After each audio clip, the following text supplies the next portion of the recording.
In this video, we're going to show you how to install cross connectors on your high tunnel greenhouse or hoop house. Anywhere a purlin crosses underneath the bow, you're going to want to use a cross connector. The only tools required to install a cross connector are a 7/16 inch deep well socket and either a socket wrench or an impact driver. The first step is to push the cross connector halves downward from over top of the bow and onto the purlin beneath it. Next, grab 2 bolts and push them through the holes on the cross connector half. Have the bolts facing down toward the earth if they're on an angle. You don't want them to snag the greenhouse plastic when you put it on your structure. Next, move the other half of your cross connector up to the bolts you just put on.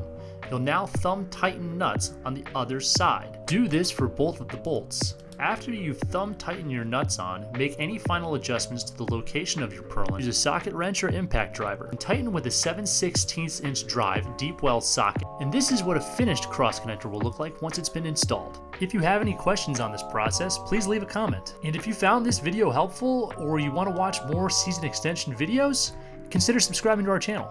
And if you're interested in any of the materials used while making this video, I'll have links in the description for where you can find them. Thanks for watching.